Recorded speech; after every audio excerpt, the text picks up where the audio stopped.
Google द्वारा हाल ही में उठाए गए कदम के बाद जारी बहस की आपको बता दें कि हाल ही में गूगल ने सर्विस फी पेमेंट नहीं देने के मामले में भारत की 10 कंपनियों जिसमें मैट्रिमोनी, जॉब सर्च जैसे ऐप्स को हटा दिया था, जिसके बाद सोशल मीडिया पर एक तरह से बहस भी काफी छिड़ गई।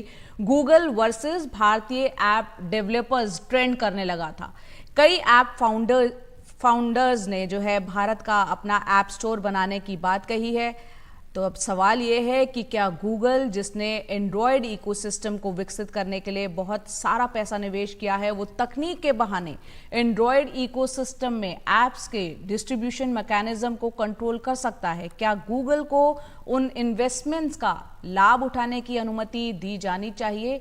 एक बात यह भी कही जा रही है कि गूगल का नियम कहता है कि कमाई करने वाले ऐप्स को गूगल की ही बिलिंग सिस्टम का इस्तेमाल करना होगा और इसके लिए गूगल 30% कमीशन लेता है।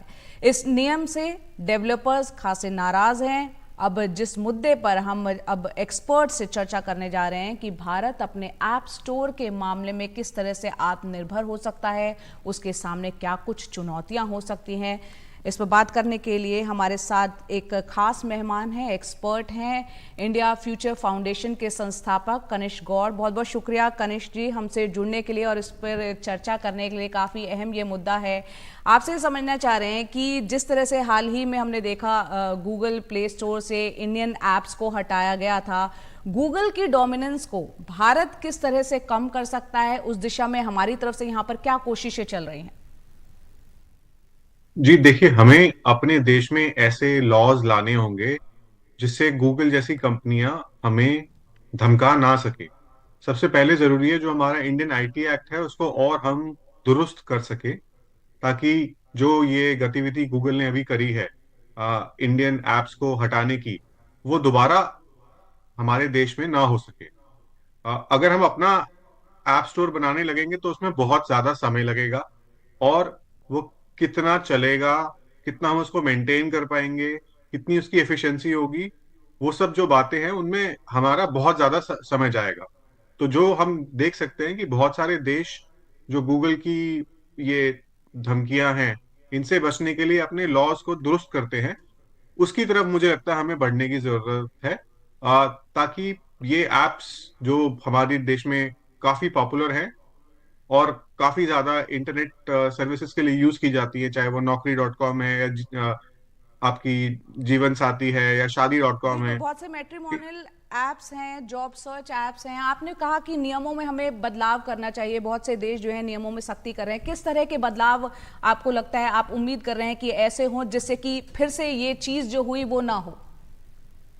देखिए, हमारा आईटी एक्ट है उसमें हमें संशोधन लाना चाहिए, और कल को अगर गूगल इस तरह की हरकत करता है तो गूगल को पेनलाइज किया जा सकता है कि हम गूगल को एक सरकार की तरफ से एक पेनल्टी जा सकती है। अभी तो सिर्फ हम वार्निंग दे सकते हैं, क्योंकि हमारी गूगल के ऊपर बहुत ज्यादा डिपेंडेंस है। उसको बदलने के लिए हम आ, ऐसे मैकेनिज्म्स कर सके कि हम उनको पेनलाइज कर सके, उसकी जरूरत है। और जो चीजें की जा सकती है कि अपना प्ले स्टोर बनाने की बजाय हम जो गूगल के कॉम्पिटिटर्स हैं जैसे एप्पल है, या उनके साथ कुछ ऐसे पार्टनरशिप्स कर सके जिसमें ये ऐप्स जो है ये ऑल्टरनेट उस पे मूव कर सके, तो वो भी चीजें वर्क कर सकती हैं। पर अपने प्ले स्टोर को बनाना, उस उनमें सारी इन ऐप्स को लाना अपने आप में एक बहुत बड़ा काम है, और उसमें काफी समय लगेगा मुझे लगता है। तो जी, ये ये सब जो आपसे हम बातें हैं समझना इसमें। चाह रहे हैं कि भारत क्योंकि हर दिशा में आत्मनिर्भर हो रहा है, अगर हम अपना प्ले स्टोर बनाते हैं तो उसमें क्या चुनौतियां सामने आ सकती है और किन दिक्कतें का सामना भारत में हमको करना पड़ सकता है? देखिए, अगर हम अपना ऐप स्टोर बनाएंगे तो उसकी सबसे पहली सेफ्टी सिक्योरिटी के मैकेनिज्म्स, दूसरा जो दुनिया में चलने वाली एप्स हैं क्या वो हमारे ऐप स्टोर में चलेंगी इंडिया में, क्योंकि ऐसी लाखों एप्स हैं जो दुनिया में चलती हैं और हमारे देश में भी चलती हैं। उनको भी हमारे ऐप स्टोर से अडाप्ट करना पड़ेगा। हमारे इंडिया में जो एप्स बन रही है वो तो है ही, बट जो दुनिया में बाकी एप्स हैं उनकी अडेप्टेबिलिटी, फिर उसको कौन मैनेज मेंटेन करेगा? सरकार तो ये काम करेगी नहीं, तो कौन सी ऐसी बड़ी कंपनी है जो ये पहल कर सकती है? तो पहले ऐसी कंपनी को फाइंड आउट करना, उसको ये कॉन्ट्रैक्ट देना और फिर ये इंश्योर करना कि वो सालों साल ये काम करती रहे।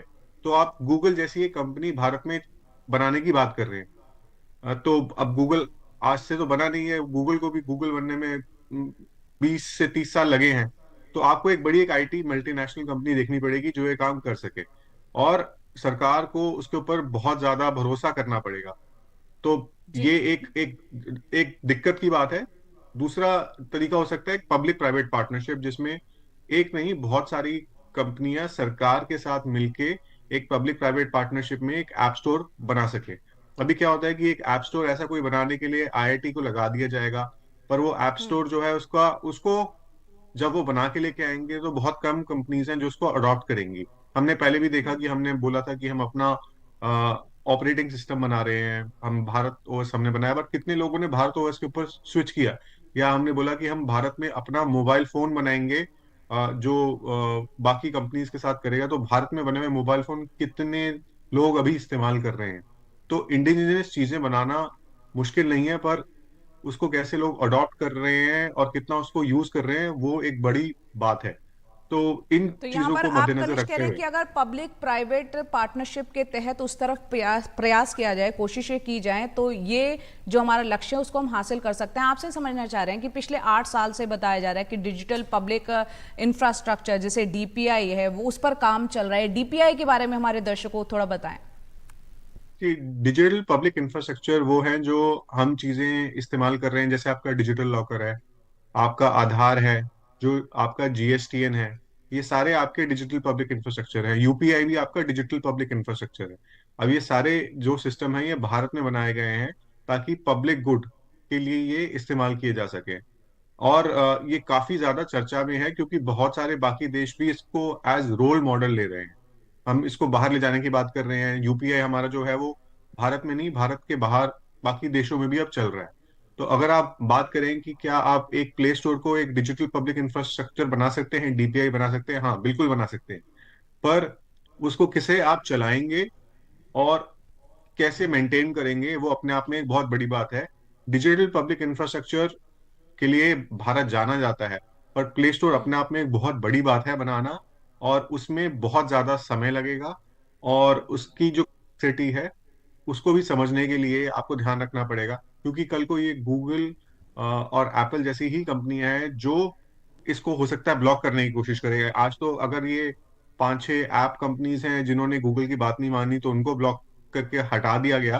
तो अगर भारत ऐसा बनाता है तो सिर्फ चुनौती हमें गूगल से ही नहीं आएगी, बल्कि गूगल को जिस देश से सपोर्ट मिल रहा है वो भी हो सकता है हमें चुनौती दे कि भारत ऐसा क्यों बना रहा है। तो इसमें काफी सारी चीजें आती हैं जो पॉलिटिक्स लिंक्ड है, जियो पॉलिटिक्स लिंक्ड है, जिसका हमें ध्यान रखना पड़ेगा।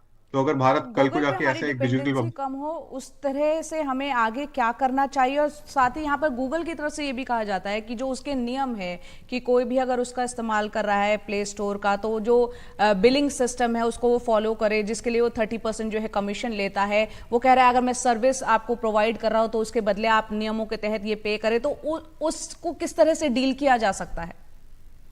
तो ये गूगल ये जो बात कह रहा है ये एक मोनोपोली हो रही है, तो इस मोनोपोली को कैसे तोड़ा जा सकता है।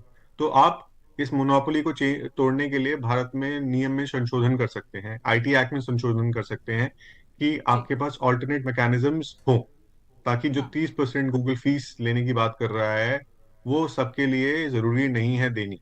और आपके पास ऐसे डीपीआईज हैं जो ऑल्टरनेट पेमेंट मैकेनिज्म्स हैं। अभी हमारे पास ऑलरेडी ऐसे ऑल्टरनेट पेमेंट मैकेनिज्म है, बट क्या गूगल उनको मानेगा?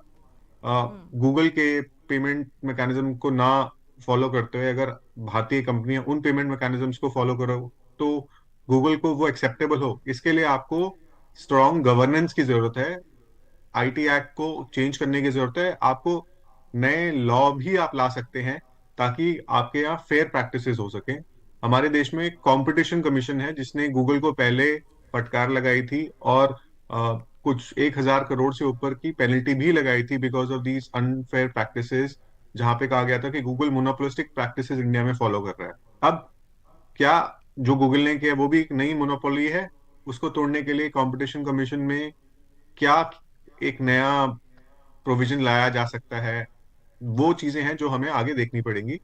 हाँ, और हमें ये भी करना पड़ेगा कि हमारे जो आईटी स्टार्टअप्स हैं, क्या उनको हम अपॉर्चुनिटी दे सकते हैं ये सब चीजें करने के लिए। हमारी ज्यादातर जो आईटी कंपनीज हैं वो भी काफी आज की तारीख में परेशानी में है। अगर आप पेटीएम को देखिए तो पेटीएम तो खुद अपनी परेशानी से गुजर रहा है। तो बहुत सारी आईटी कंपनीज जिनके साथ ये बात हुई है आज, उनको मिलके कोई ना कोई सोल्यूशन लाना पड़ेगा कि भाई हमारे पास ये ऑल्टरनेट मैकेनिज्म्स हैं जिसकी वजह से हम चाहते हैं कि हमें गूगल का पेमेंट सिस्टम ना यूज करना पड़े। तो मुझे लगता है जी वो एक रास्ता है। और जी जो इंडिया में बॉडीज हैं, नैस्कॉम है या कंपटीशन कमीशन है, उनको फॉरवर्ड आके इन कंपनीज की मदद करनी चाहिए। Ministry of electronics information technology को भी देखना चाहिए कि हमारी जो खुद की आईटी कंपनीज है उनको जी एक सपोर्ट मैकेनिज्म मिल सके। बिल्कुल, जो हमारी भारतीय जो कंपनीज हैं, आईटी रिलेटेड कंपनीज हैं, उनको किस तरह से सपोर्ट मिले पब्लिक प्राइवेट पार्टनरशिप के जरिए, और साथ ही आपने बताया आईटी नियमों में संशोधन किया जाए, तो ऐसे तमाम पहलू हैं जिसके चलते गूगल ने जो हाल फिलहाल जो स्टेप उठाया था उससे उससे एक निजात पाया जा सकता है, उसका एक ऑल्टरनेट हम भारत में खोज सकते हैं। बहुत बहुत शुक्रिया कनिष्क इस पर रोशनी डालने के लिए और बताने के लिए कि किस तरह से गूगल द्वारा उठाए गए कदम का भारत जो है आने वाले वक्त में भी सामना कर सकता है।